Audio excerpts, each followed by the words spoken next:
안녕하십니까. 이렇게 뵙게 돼서 반갑습니다. 천상명입니다. 예. 그 운동에 대해서 아까 우리 파킨슨 TV에서도 말씀을 많이 하셨으니까 저는 좀 내용이 간단하게 시간도 좀 그래가지고 간단하게 넘어가겠습니다. 이제 이거는 좀 말씀을 드리고 싶은 얘기인데요. 이게 운동하고 우리가 움직이는 거, 일반적인 일상생활하고 어떻게 다르냐의 문제입니다. 몸을 움직이는 거는 다 이제 도움이 됩니다. 그런데 실제로 우리가 일상생활에서 내가 일을 하려고 움직일 때에는 어떻게든 적은 에너지를 써서 효율적으로 움직이려고 합니다. 그런데 운동은 정반대입니다. 계획을 해서 어떤 식으로든 많은 에너지를 써서 어떤 기능 혹은 체력 이런 것을 좋게 만들기 위해서 아주 반복적으로 합니다. 많은 에너지를 써서. 그래서 내가 일을 하면서 혹은 집안일을 하고 어떤 특별한 특히 몸을 움직이는 일을 하고 있으니까 운동을 안 해도 되지 않느냐라고 얘기를 할 수 있는데 얘기가 전혀 다른 거죠. 많이 움직여서 일을 하지만 그 일은 일에 특화되어 있는 그 부분만 열심히 사용할 뿐인 거죠. 운동을 하려면 그 필요한 부분을 정확하게 인식을 하고 그 기능을 높이기 위해서 아주 반복적으로 계획적으로 진행을 해야 되는 게 운동이라는 거죠. 그래서 이제 이 가운데 그럼 또 물리치료는 뭐냐? 이 물리치료는 실제로는 어떤 이런 질병으로 인한 여러 가지 장애 혹은 기능을 떨어진 것을 호전시키려도 목적으로 계획해서 하는 치료 방법입니다. 그런데 운동이 이렇게 잘 계획되고 그 다음에 적절한 목적을 가지고 그 목적을 이루기 위해서 전문적으로 계획이 된다 그러면 운동은 물리치료 중에 가장 많이 쓰는 치료 방법 중에 하나가 됩니다. 그러려면 어떻게 해야 될까요? 그러니까 결국은 내가 어떠한 운동을 하려면 그 이전에 내가 어떤 신체적인 혹은 일상생활에서 어떤 장애가 있고 혹은 지장이 있기 때문에 그 부분을 좋게 만들려고자 하는 목적이 뚜렷해야 되고 그 목적을 이루기 위해서 어떠한 신체 활동이 계획이 되고 기획되어야 되고 어떻게 진행해 나가면서 중간에 어떻게 확인하는 이렇게 잘 계획된 치료 과정이라는 거죠. 그래서 사실은 어떤 치료적인 개념에서의 운동은 내가 일상생활에서 열심히 걸어야지, 자전거 많이 타야지 이런 개념하고 약간은 다르다는 그런 걸 말씀을 드리고 싶어서 말씀을 드립니다. 그래서 이제 지금 아마 가방 안에 책이 한 권 들어있을 텐데요. 파킨슨병 환자를 위한 운동이라는 작은 책을 저희 학교에서 작년에 만들어냈습니다.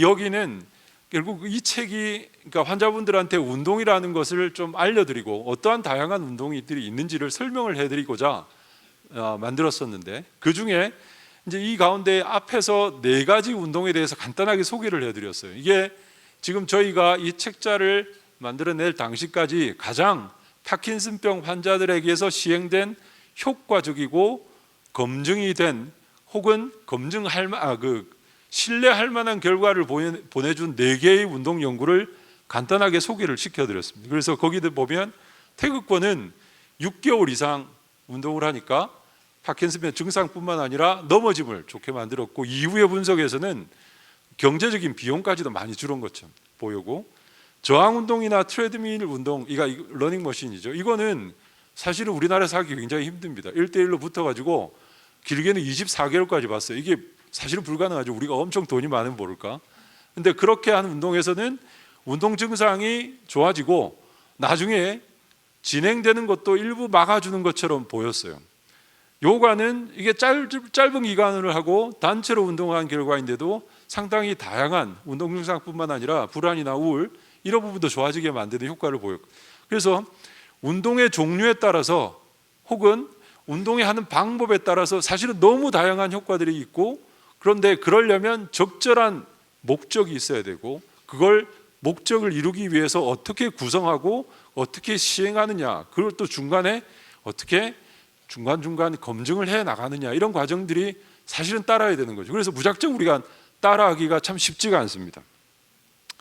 이제 이 연구는 너무 꼭 말씀을 드리고 싶은 연구인데, 이게 네덜란드에서 재활치료 네트워크를 연구한 겁니다. 이게 네덜란드가 이 재활치료 방면에서 되게 이제 관심이 많아서 특히 파킨슨병, 이게 왼쪽 지도를 보면 이게 짙은 색이 파킨슨병 전문 재활치료센터가 만들어져 있는 2008년도에, 그 다음에 약간 연한 색은 파킨슨병에 대해서 일반적인 재활치료, 그러니까 파킨슨병과 상관없이 다양한 물리치료를 해가는, 일반적인 물리치료를 해가는 이런 곳이 있었어요, 지역별로. 그래서 이걸 비교를 했어요. 그러니까 파킨슨병 환자의 전문적인 재활치료를 받으면 일반적인 재활치료를 하는 분하고 어떻게 다른지를 보니까 2010년도에는 운동 증상이나 결과는 크게 다르지가 않은데, 전문 재활치료를 받는 분이 의료 비용이 줄어들더라 라고 봤어요. 근데 2018년도에 이걸 좀 더 긴 기간 동안 추가 조사를 해보니까 전문적인 재활치료를 받으면 합병증이나 골절을 감소시키고 사망률이 감소되는 걸 확인을 했어요. 그래서 이런 네덜란드 전역에서 파킨슨병 전문적인, 이제 오른쪽 그림을 보시면 짙은 색이 파킨슨병 전문 재활을 받을 수 있는 어떤 그 퍼센티지가 점점 늘어나고 있는 것을 보여주는 겁니다. 2012년에 비해서 2017년까지 이게 저렇게 짙은 색일수록 많은 환자들이 대부분 전문적인 재활치료, 언어치료, 작업치료를 받을 수 있는 것, 지역이 넓어지는 걸 보여줘요. 그러니까 네트워크 연구가 사실은 이제 시행하기 굉장히 어려운데, 네덜란드 전역에서 이렇게 시스템이 갖춰져 나가고 있다는 거죠. 그래서 이 파킨슨병 치료가 결국은 약물 치료가 주가 되지만, 이제 운동은 아주 중요한 보조적인 치료 방법이 되게 되는데요. 어떻게 해야 되느냐? 이제 우리 진료 가이드라인에는 초기에는 운동을 권유를 하고, 그 다음에 경험이 있는 운동치료사에게 의뢰를 해서 맡겨라. 일상생활에 장애가 전혀 없으니까 운동의 종류와 상관없이 적극적으로 본인이 좋아하는 운동을 내가 생활하는 공간에서 충분히 하실 수 있도록. 그런데 일상생활에 장애가 나타난다, 예를 들어서 걷기나 옷 갈아입기 혹은 양치하기, 아까 말씀하셨지만 이런 부분에 장애가 나타나면 이때는 전문적인 재활치료 프로그램이 필요하고, 거기에 따라서 전문적인 재활, 작업, 언어 치료를 의뢰를 하라고 이렇게 명확하게 권고하고 있습니다. 그래서 실제로 이제 파킨슨병 치료를 보는 우리나라 신경과 선생님들도 이거 다 알고 있거든요. 알고 있어서 저희가 작년에 한 번 더 확인해 봤습니다. 그래서 이제 파킨슨병에 대해서 일반적인 신경과 진료를 하는 봉지기 선생님들이나 개원이 선생님들이 주관이 되는 신경과 의사회하고 파킨슨병 전문가들이 있는 저희 학회, 파킨슨병 학회 정회원들을 대상으로 이렇게 조사를 해보니까, 왼쪽 맨 위의 그림은 여하튼 약물 치료 이외에 보조적으로 권하는 치료가 무엇이냐, 뭐 전문가든 비전문가든 일반적인 신경과 선생님들 모두 다 운동이 1번입니다. 굉장히 좋고, 그 다음에 운동을 하는 목적은 모든 선생님들이 아주 다양한 증상을 타겟으로, 아까 뭐 수면장애도 얘기하셨고 인지도 얘기를 하셨지만 움직이건 걷는 거건 잠이건 이런 부분에 대해서 목적을 가지고 다들 권하고 계시고, 어떠한 신경과 선생님도 이 생물학적 혹은 임상적인 근거에 대해서 굉장히 신뢰를 하고 계시고, 그래서 이런 분들 때문에, 이런 부분들로 인해서 운동이 진료에 아주 도움이 되고, 더구나 처방을 할 수 있었으면 좋겠다. 처방을 한다는 말은 결국은 재활 혹은 운동이라는 치료적인 개념으로 제대로 치료를 받으셨으면 좋겠다는 그런 의미거든요. 그런 욕구가 굉장히 강한 걸 저희가 확인할 수 있었는데, 이제 그럼 어떻게 해야 되느냐? 우리나라에서 신뢰할 만한 프로그램이 있느냐?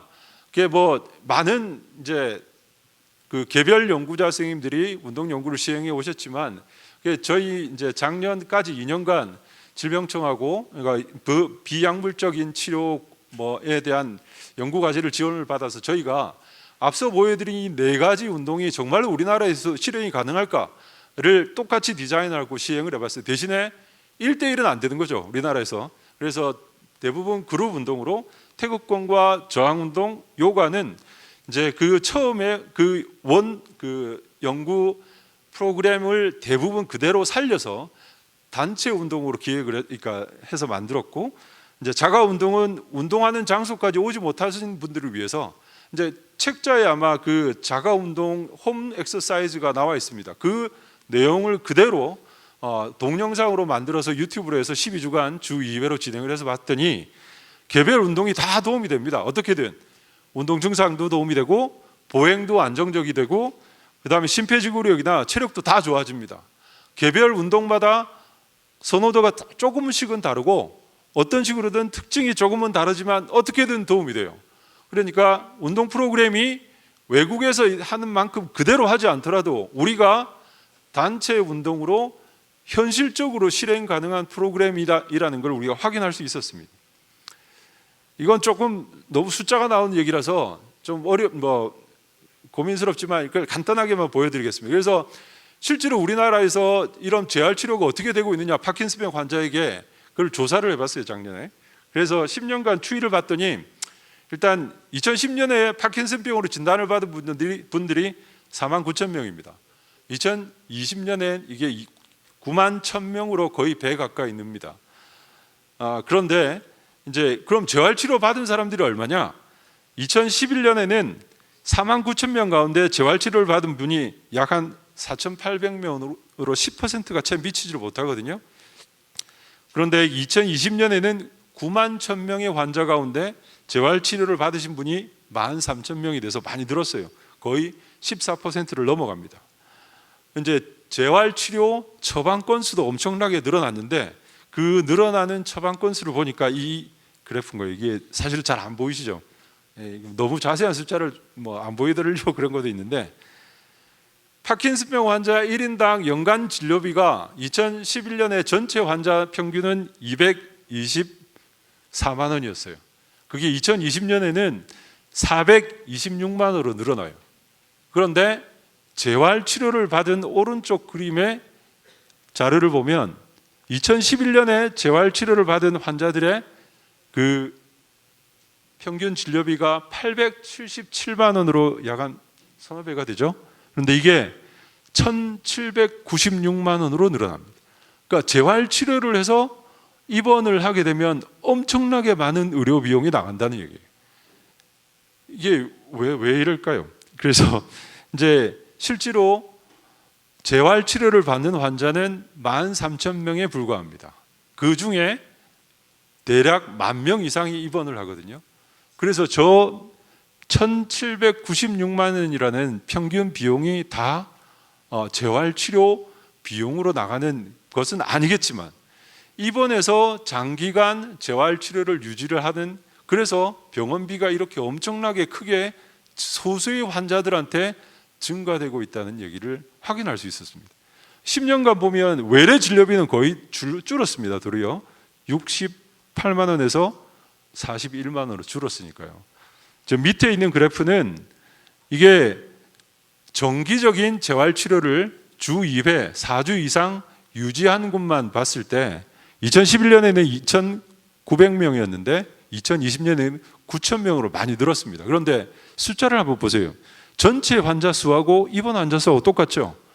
외래에서 정기적인 재활 치료를 받는 환자가 200명에서 700명 정도로 늘어나긴 했지만, 이게 전부 입원해서 시행하던 환자가 일부가 외래에서 진행되고 있는, 그러니까 외래에서 환자의 질병의 단계나 혹은 장애 정도에 맞추어서 계획되고 정기적으로 진행되고 있는 외래에서 시작되는 재활치료는 아예 없다는 얘기입니다.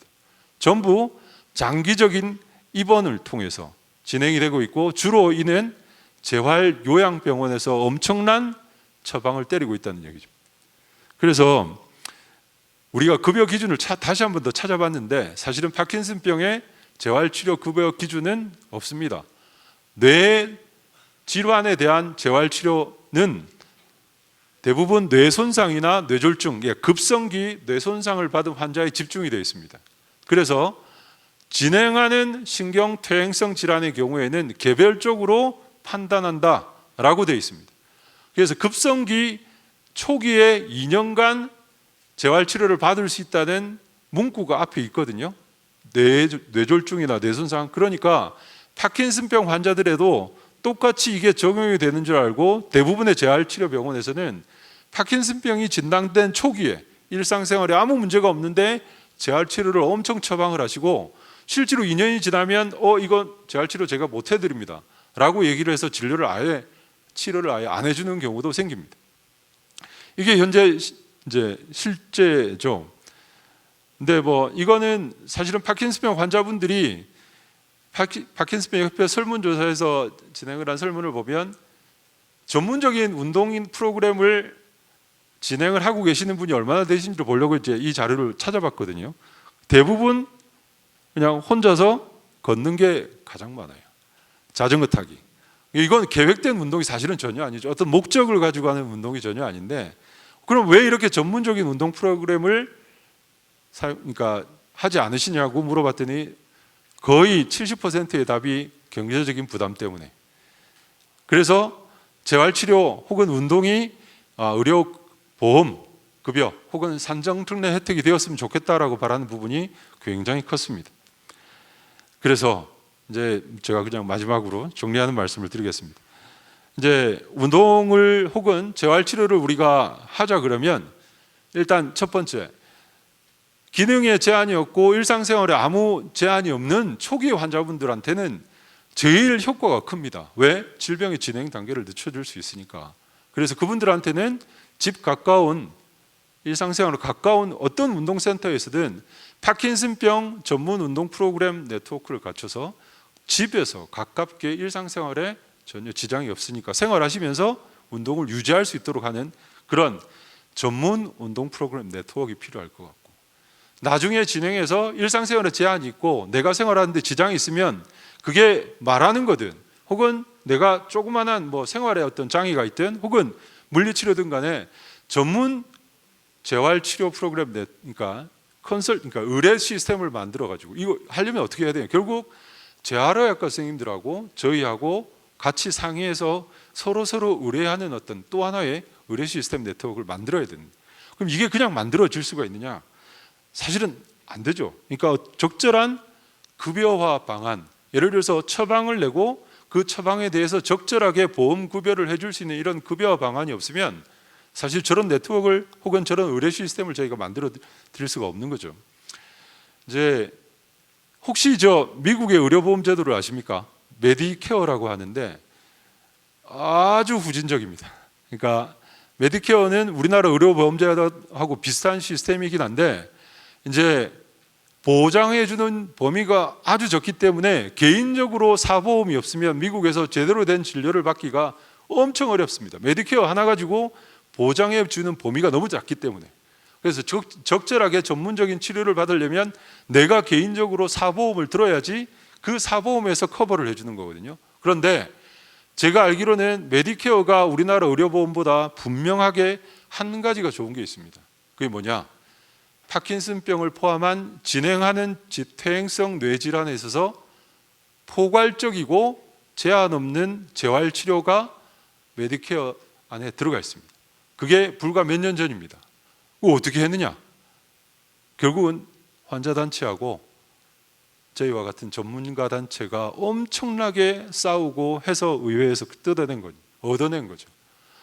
그래서 말씀드렸지만 굉장히 많은 의료보험 재원이 이상한 형태의 입원 환자 중심으로 많이 요양 재활병원을 중심으로 해서 많이 빠져나가고 있는, 이게 되게 왜곡되어 있는 이런 재원을 적절하게 제대로 된 재활치료 급여를 만들 수 있는 시스템으로 관리를 하고 처방을 할 수 있게 제도권으로 가지고 온다 그러면 아마도 급여화가 가능하지 않을까라고 생각을 하고, 그게 저희 학회에서 지금 준비하고 있는 과정인데 이런 부분들이 우리만 얘기를 해서는 안 된다는 거죠. 그래서 환자분들의 목소리가 같이 담겨야 되고 같이 저희가 지향해 나가야 되는, 그래서 학회를 통해서 그리고 국회 복지위나 이런 데를 통해서 환자분들의 다양한 이야기가 전해지는 걸로 알고 있습니다.